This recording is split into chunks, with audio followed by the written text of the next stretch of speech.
Imagine an empire, seemingly at the very height of its power. Its capital, Palembang, is a jewel, a bustling center of commerce, faith, and knowledge. From here, its fleets command the most vital sea lanes on the planet, the Malacca and Sunda Straits, effectively holding the keys to the flow of wealth between India and China. For centuries, this empire, Srivijaya, has felt permanent, unassailable. But then, something appears on the horizon. Not the familiar sails of merchants, but the grim, unmistakable outline of a massive war fleet, an armada appearing as if from thin air, pointed like a dagger at the heart of the empire. Welcome to Insight History HD. Together we will peel back the layers of narratives long locked away in the archives of history.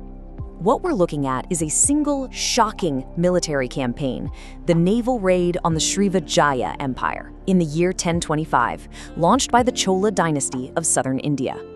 This one attack was so sudden, so devastating, that its consequences would ripple across nearly 400 years, ultimately helping to bring an entirely new nation into being. So let's lock in that date, 1025 CE. This isn't just a number on a timeline.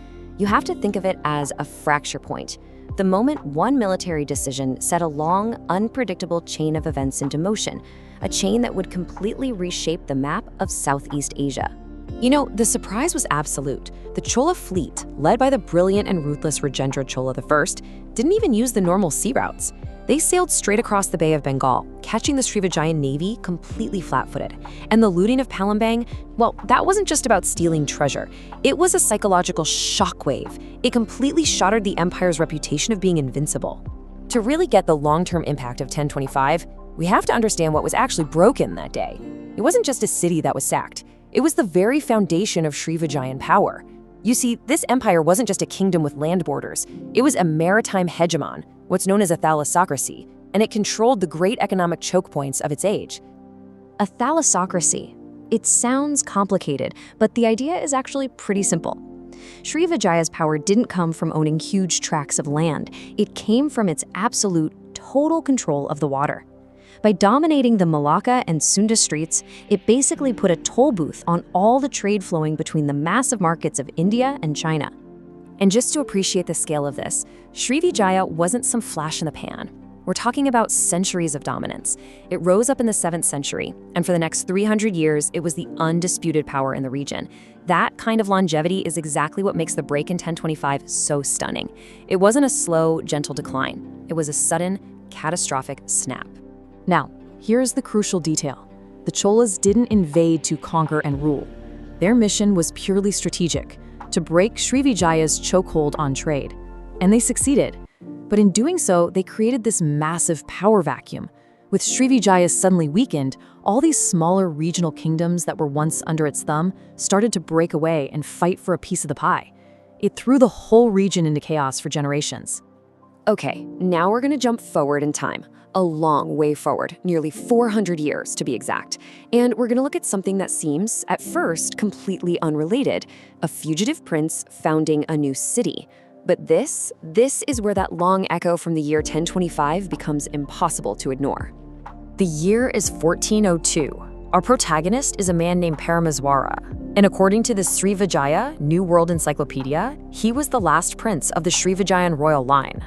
We find him on the run, a refugee from his own home in Palembang. And his desperate situation wasn't just some random misfortune. It was the direct end result of that centuries-long period of instability that all began with that one Chola raid. And here is our first link in the chain. That invasion back in 1025 was the first major crack in the dam. The record says it gravely weakened the empire. That weakness allowed rival kingdoms to pop up and just chip away bit by bit at Srivijaya's power over the next few centuries. This slow-motion collapse is what set the stage for the end. This brings the chaos directly to Parameswara's doorstep. He's a prince from Palembang, right? The old Srivijayan capital. And he's forced to flee because a rising naval power, the Majapahit Empire from Java, conquered the city. But just think, an empire like the Majapahit could only grow so powerful because Srivijaya was no longer there to stop them. That power vacuum we talked about, it had finally come home to roost. And this, right here, this is the light bulb moment.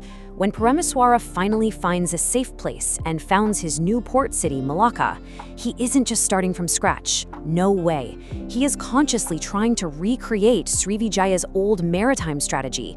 The new sultanate was built specifically to continue the historic struggles of Srivijaya, inheriting its trade ambitions, its geographic strategy, and even its old enemies. So let's just pause on that. It is an incredible chain of cause and effect, an act of pure destruction in 1025, designed only to break a commercial monopoly, ends up, completely unintentionally, planting the seeds for a brand new civilization almost 400 years down the line. And that's really the question at the heart of this entire story, isn't it? We followed the dominoes as they fell, from a surprise naval attack to a prince fleeing for his life. So now, let's look at the final, and I think most profound piece of the puzzle. Because Malacca wasn't just Srivijaya 2.0, it was a genuine transformation. It inherited the old empire's focus on the sea, sure, but it was fundamentally different. Its center of power was on the Malay Peninsula, not Sumatra.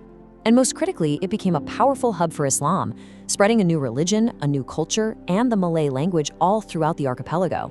It was forging an entirely new regional identity. And this is where our butterfly finally lands, the Malacca Sultanate. Born directly from the ashes of Srivijaya's long decline, is widely seen as the spiritual and historical birthplace of modern Malaysia, the very identity of the nation today. Its culture, its politics, its religion was forged in Malacca. So we're left with this final thought, that Chola raid was an act of strategic destruction, plain and simple. But in shattering an old world, it inadvertently cleared the ground for a new one to grow. It's a powerful reminder of how a single violent moment can, across the vast expanse of centuries, become an unintentional act of profound and lasting creation. And just like that, the echo of a single battle can become the anthem of a new nation. If this journey has offered you a new perspective, support our exploration by subscribing to Inside History HD. Thank you for listening, and I will see you in the next narrative.